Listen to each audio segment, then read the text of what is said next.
जी सारे दोस्तों को सलाम सत श्री अकाल नमस्कार आदाब। और इस टाइम मैं मौजूद हाँ करतारपुर गुरुद्वारा दरबार साहब के नाल एक मार्केट बनाई गई है बड़ी ही सोहनी। और इत्थे आके तुहानूं खाण पीण दी चीज़ों के नाल नाल जितने साडे सिख भैणां भरा वो कुछ ना कुछ खरीद के ले जाते हैं कि जदों उन्होंने दर्शन दीदार तो उन्होंने कर लै उस तो बाद जो घर उन्होंने अपना है तो उन्होंने तो यह सवाल किया जाना है कि एक तो सानूं रज के गुरुद्वारा साहब दीयां गल्लां सुणाओ तो फिर सानूं ये सुणाओ भी उत्थों साडे लई लैके की आए हो। सो लैके आना ये बड़ा अहम हुंदा है। और इत्थे इस टाइम मेरे 3 वड्डे भाई कह लो बजुर्ग कह लो मेरे वो इत्थे खड़े हैं तो मैं इन्हां नाल गलबात करना हाँ। की नाम है जी तुहाडा? मंगल सिंह। तो कित्थों आना होया? अमृतसर तो। किवें लग्या पहली बारी इत्थे पाकिस्तान आना होया या पहले भी आंदे हो किस तरह कोई दसो सर? पहली बारी है। बहुत आनंद आया। तो कितना एंट्री किस टाइम हुई तुहाडी उत्थों? सवेरे 8:30 आ गए सी। 8:30 आ गए सी। इत्थे असीं 9:30 पहुंच गए 9 बजे। अगे गल करने आ जी बाजी की नाम अपना? बलदेव सिंह गांधी। कित्थों आना होया? जंडियाला गुरकोट। तो किवें दा लग्या सारा? बहुत ही वधिया लगा, मन नूं सुकून आया बहुत ज़्यादा।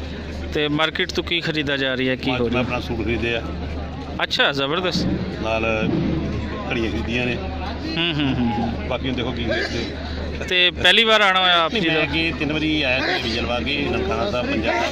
हाँ हाँ। और पिंडी ये बाकी 2-3 बार गया सीगा।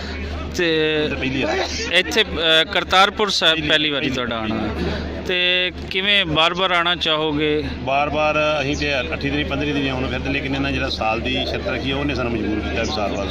साल की किवें शरत को खुल के दसो। ये तुहाडे जिहड़ा फार्म है ना नैट तो निकलदा ਉਹਦੇ 'ਚ लिखिਆ है कि 1 साल तो बाद तुसीं आ सकदे, साल तो पहले तुसीं नहीं आ सकदे। अच्छा मतलब तुसी हुण आयो तो हुण ठीक तुहानूं 1 साल इंतज़ार करना पैना है। साल बाद फिर तुहानूं अलाउ करनगी सरकारां कि तुसी फिर चले जाओ। और इहदे विच कोई एज दी रिस्ट्रिक्शन है या ओवरऑल सारे? निक्का होए वड्डा होए ਇਹਦੇ ਇੱਕ ਥੋੜੀ ਸਾਨੂੰ ਹੋਰ ਹੀ ਪ੍ਰੋਬਲਮ ਆਉਣ ਡਈ ਹੈ ਜੀ ਜੀ ਜਿਸ ਕਰਕੇ ਸਾਡੇ ਚਾਹੁੰਦੇ ਹੋਇਆ ਵੀ ਜਿਹੜੇ ਨੇ ਨਾ ਸਾਡੇ ਭਰਾ ਜਿਹੜੇ ਨਹੀਂ ਆ ਸਕਦੇ ਕਿਉਂਕਿ ਇਹਨਾਂ ਨੇ 3 ਸਾਡੇ ਕੋਲ ਮੰਗਦੇ ਨੇ ਕਿ ਆਪਣੇ ਆਈ ਕਾਰਡ ਵਗੈਰਾ ਪਾਸਪੋਰਟ ਹੋਇਆ ਆਧਾਰ ਕਾਰਡ ਹੋਇਆ ਪੈਨ ਕਾਰਡ ਹੋਇਆ। ਠੀਕ ਹੈ। ਆਧਾਰ ਕਾਰਡ ਹੀ ਅਵੇਲੇਬਲ ਹੈਗੇ ਨੇ, ਪਾਸਪੋਰਟ ਹੀ ਅਵੇਲੇਬਲ ਹੈਗੇ। ਹੁਣ ਜਿਹੜੇ ਮਾਈਨਰ ਬੱਚੇ ਨੇਗੇ ਉਹਨਾਂ ਦਾ ਪੈਨ ਕਾਰਡ ਕਿਵੇਂ ਬਣ ਜੂਗਾ? पैन कार्ड ले आई सारे पैन कार्ड ले अच्छा पैन कार्ड ले मतलब ये थोड़ी जी ना जिदा हैगी ना कंडीशन जिदा एक पासपोर्ट ਦੇ ਉੱਤੇ ਜਿੱਦਾਂ ਕੋਈ ਫੈਮਿਲੀ ਦਾ ਹੈਡ ਹੈ ਨਾ ਜੀ ਜੀ ਉਹਦਾ ਇੱਕ ਪਾਸਪੋਰਟ ਆ ਜਿਹੜੇ ਬੱਚੇ ਨੇਗੇ ਜਾਂ ਉਹਦੀ ਮਿਸਿਸ ਆ ਉਹ ਨਾਲ ਉਹਦੇ ਐਂਟਰੀ ਹੋ ਜਾਂਦੀ ਹੈ। ਜਾਂ ਜਿੱਦਾਂ ਥਾਈਲੈਂਡ ਦੇ ਵਿੱਚ ਆ ਨਾ ਜੀ ਜੀ ਫਾਰਮ ਦੇ ਐਂਟਰੀ ਹੋ ਜਾਂਦੀ ਹੈ। ਐਂਟਰੀ ਫਾਰਮ ਹੋ ਜਾਏ ਮਤਲਬ ਬਹੁਤ ਵਧੀਆ ਜੀ। ਫਿਰ ਦੇਖੋ ਸੰਗਤ ਕਿੱਦਾਂ ਆਉਂਦੀ ਹੈ। ਬਿਲਕੁਲ ਇੱਕ ਬੜਾ ਸੋਹਣਾ ਸੁਝਾਅ ਜਿਹੜਾ ਜਾਂ ਸਲਾਹ ਇਹਨਾਂ ਨੇ ਦਿੱਤੀ ਉਹ ਇਹ ਹੈ ਕਿ ਸਾਨੂੰ ਹੁਣ ਅਸੀਂ ਇਹ ਗੁਰਦੁਆਰਾ ਕਰਤਾਰਪੁਰ ਸਾਹਿਬ ਅਸੀਂ ਜਿਸ ਲਈ ਇਹ ਕੰਪਲੈਕਸ ਇਹ ਸਾਰਾ ਕੁਝ ਬਣਾਇਆ ਹੈ ਉਹ ਆਪਣੇ ਉਹਨਾਂ ਸਿੱਖਾਂ ਭੈਣ ਭਰਾ ਲਈ ਜਿਹੜੀ ਇੰਡੀਅਨ ਪੰਜਾਬ ਦੇ ਵਿੱਚ ਰਹਿਣ ਵਾਲੇ ਲੇਕਿਨ ਉਹਨਾਂ ਦੇ ਵਿੱਚ ਅਗਰ ਕੋਈ ਇਸ ਤਰ੍ਹਾਂ ਦੀ ਰਿਸਟ੍ਰਿਕਸ਼ਨਸ ਹੋਣਗੀਆਂ ਇਹ ਪਾਬੰਦੀਆਂ ਹੋਣਗੀਆਂ ਤੇ ਉਹ ਉਸ ਤਰੀਕੇ ਨਾਲ ਲੋਕ ਨਹੀਂ ਆ ਪਾਣਗੇ। ਸੋ ਦੋਨਾਂ ਹਕੂਮਤਾਂ ਦੇ ਅੱਗੇ ਸਾਡੀ ਬੇਨਤੀ ਹੈ ਕਿ ਉਹ ਹਰ ਕੰਮ ਕੀਤਾ ਜਾਵੇ ਜਿਹਦੇ ਵਿੱਚ ਇਹਦੇ ਵਿੱਚ ਆਸਾਨੀ ਹੋਵੇ ਔਰ ਜ਼ਿਆਦਾ ਤੋਂ ਜ਼ਿਆਦਾ ਲੋਕ ਜਿਨ੍ਹਾਂ ਦੇ ਇੱਕ ਦਿਲਾਂ ਦੀ ਖਾਹਿਸ਼ ਹੈ ਔਰ ਹੋਵੇ ਵੀ ਕਿਵੇਂ ਨਾ ਇਹ ਹੋਣੀ ਵੀ ਚਾਹੀਦੀ ਹੈ ਕਿ ਲੋਕ ਇੱਥੇ ਵੱਧ ਤੋਂ ਵੱਧ ਆਉਣ। ਔਰ ਇਹੀ ਸਾਡਾ ਮਕਸਦ ਹੈ ਕਿ ਲੋਕਾਂ ਨੂੰ ਉਹਨਾਂ ਦੀ ਮਜ਼ਹਬੀ ਜਿਹੜੇ ਧਾਰਮਿਕ ਥਾਵਾਂ ਹਨ ਉਹਨਾਂ ਨੂੰ ਜੀ ਜੀ ਮਤਲਬ ਇੱਕ ਪਾਸਪੋਰਟ ਹੋਵੇ ਪੂਰੀ ਫੈਮਿਲੀ ਦਾ ਇੱਕ ਪਾਸਪੋਰਟ ਤੇ ਜਿਹੜੇ ਬਾਕੀ ਆ ਪਰਿਵਾਰ ਹੈ ਉਹਦਾ ਮੈਸੇਜ ਹੈ ਬੱਚੇ ਆ ਉਹਨਾਂ ਦੇ ਨਾਲ ਐਂਟਰੀ ਹੋ ਜਾਵੇ। ਆਈ ਕਾਰਡ ਦੇ ਸੋਹਣਾ ਬਿਲਕੁਲ ਮੈਂ ਤਜਵੀਜ਼ ਤੁਹਾਡੀ ਬਿਲਕੁਲ ਮੈਨੂੰ ਸੋਹਣੀ ਲੱਗੀ ਕਿ ਇੱਕ ਬੰਦੇ ਦਾ ਆਈਡੀ ਕਾਰਡ ਹੈ ਉਹ ਆਪਣੇ ਜਿਤਨੇ ਬੱਚਿਆਂ ਨੂੰ ਲਿਆਉਣਾ ਚਾਹੁੰਦਾ ਮੈਸੇਜ ਨੂੰ ਨਾਲ ਲੈਵੇ ਬਸ। ਅਗਰ ਉਹ ਕਲੀਅਰੈਂਸ ਕਰਵਾਣੀ ਹੈ ਤਾਂ ਬੰਦਾ ਤਾਂ ਅਵੇਲੇਬਲ ਹੈ ਨਾ ਉਹਦਾ ਪਾਸਪੋਰਟ ਹੈ ਉਹਦਾ ਆਈਡੀ ਕਾਰਡ ਹੈ ਉਹਦਾ ਸਾਰਾ ਕੁਝ ਹੈ। ਛੋਟੇ ਬੱਚਿਆਂ ਦੀ ਪ੍ਰੋਬਲਮ ਆਉਂਦੀ ਹੈ ਨਾ ਤੇ ਇੱਕ ਬਾਜੀ ਰਹਿ ਗਏ ਨੇ ਗੱਲਬਾਤ ਕਰਨ ਤੋਂ ਸਾਡੇ ਨਾਲ ਖੜੇ ਨੇ। ਕੀ ਨਾਂ ਜੀ ਆਪਣਾ? ਬਲਵੀਰ ਸਿੰਘ ਹੈ ਜੀ। ਬਲਵੀਰ ਸਿੰਘ ਜੀ ਤੁਸੀਂ ਕਿੱਥੋਂ ਆਉਣਾ ਹੈ? ਮੈਂ ਅੰਮ੍ਰਿਤਸਰ ਤੋਂ ਆਉਣਾ ਹੈ ਤੇ ਕੋਈ ਦੱਸੋ ਸਾਨੂੰ ਕਿਵੇਂ ਦਾ ਲੱਗਿਆ? ਬਾਕੀ ਵੀਰਾਂ ਨਾਲ ਤਾਂ ਗੱਲ ਹੋ ਗਈ ਤੁਸੀਂ ਦੱਸੋ। ਇਹ ਅੱਜ ਤੋਂ 50 ਸਾਲ ਪਹਿਲਾਂ ਹੋਣਾ ਚਾਹੀਦਾ। 50 ਸਾਲ ਤੋਂ ਪਹਿਲੇ ਕੋਈ 72 ਸਾਲ ਪਹਿਲੇ ਹੀ ਹੋ ਜਾਂਦਾ ਤਾਂ ਬਹੁਤ ਬਿਹਤਰ ਨਹੀਂ ਸੀ। ਜਦੋਂ ਇਹ ਦੇਸ਼ ਵੰਡਿਆ ਸੀ ਤਾਂ ਉਦੋਂ ਕਮ ਸੇ ਕਮ ਇਹ ਥਾਵਾਂ ਤੇ ਨਾ ਵੰਡਦੇ। ਵੰਡ ਨਹੀਂ ਹੋਣੀ ਚਾਹੀਦੀ।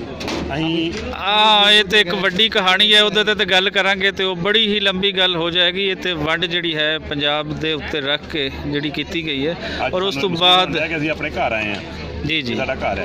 तुसी अपने घर खड़े हो जी, पंजाब दे विच खड़े हो, अपने घर दे विच खड़े हो, नानक दा घर है जी जी। ਬਾਬੇ ਨਾਨਕ ਦਾ ਘਰ ਜਿਹੜਾ ਉਹ ਸਾਡਾ ਘਰ ਹੈ।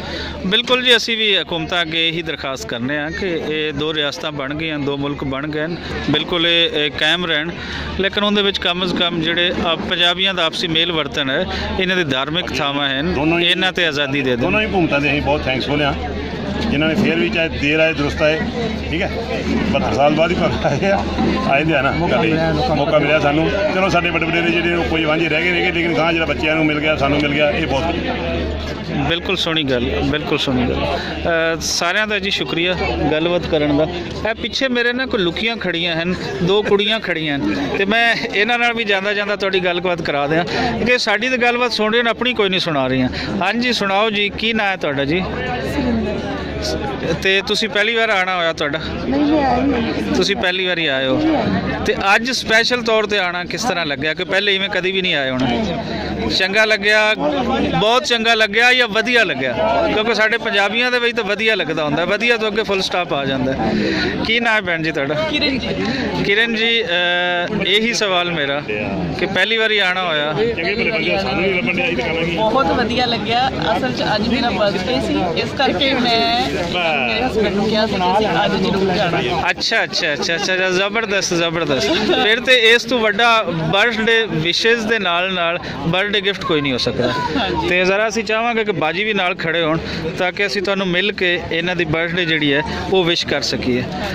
ਲਓ ਜੀ ਸੁਣਨ ਵਾਲਿਓ, ਇੱਕ ਚੀਜ਼ ਮੈਂ ਦੱਸਦਾ ਜਾਵਾਂ ਕਿ ਤੁਸੀਂ ਹੋਰ ਕੁਝ ਕਰਨਾ ਜਾਂ ਨਾ ਕਰਨਾ, ਇਹ ਤੁਸੀਂ ਇੰਟਰਵਿਊ ਸੁਣਾ ਤੇ ਭੈਣ ਜੀ ਦੀ ਅੱਜ ਬਰਥਡੇ ਹੈ। ਬੇਸ਼ੱਕ ਇਹ ਵੀਡੀਓ ਜਦੋਂ ਤੱਕ ਅਪਲੋਡ ਹੋਏਗੀ 1-2 ਦਿਨ ਗੁਜ਼ਰ ਚੁੱਕੇ ਹੋਣਗੇ, ਲੇਕਿਨ ਇਹਨਾਂ ਨੂੰ ਤੁਸੀਂ ਵਿਸ਼ ਕਰਨਾ ਨਹੀਂ ਭੁੱਲਣਾ। ਔਰ ਉਹ ਵਿਸ਼ ਜਿਹੜਾ ਹੈ ਆਪਣੇ ਮਖਸੂਸ ਅੰਦਾਜ਼ ਦੇ ਵਿੱਚ ਉਹ ਤੁਸੀਂ ਕਿਵੇਂ ਕਰਦੇ ਹੋ, ਇਹ ਜ਼ਰਾ ਸਾਨੂੰ ਕਮੈਂਟਸ ਰਾਹੀਂ ਦੱਸਣਾ। ਤੇ ਸਾਡੇ ਵੱਲੋਂ ਜੀ ਤੁਹਾਨੂੰ ਕੀ ਕਹਿੰਦੇ ਆ ਕਿ ਜੰਮਣ ਦਿਹਾੜ ਦੀਆਂ ਲੱਖ ਲੱਖ ਵਧਾਈਆਂ, ਤੇ ਜਿਉਂਦੇ ਰਵੇ ਰੱਬ ਤੁਹਾਡੀ ਉਮਰ ਕਰੇ, ਤੇ ਖੁਸ਼ੀ ਹੱਸਦੇ ਵਸਦੇ ਰਹੋ। ਤੇ ਜਿਸ ਤਰ੍ਹਾਂ ਤੁਸੀਂ ਖੜੇ ਹੋ ਅੱਜ, ਤੁਸੀਂ ਜੀ ਬੜਾ ਸੋਹਣਾ ਗਿਫਟ ਦਿੱਤਾ ਇਹਨਾਂ ਨੂੰ ਇਹਨਾਂ ਦੀ ਬਰਥਡੇ ਤੇ, ਔਰ ਇਹ ਕੋਈ ਸਬਬ ਵੀ ਐਸਾ ਹੈ। ਤੇ ਬਹੁਤ ਸ਼ੁਕਰੀਆ ਜੀ, ਜਿਉਂਦੇ ਵਸਦੇ ਰਹੋ।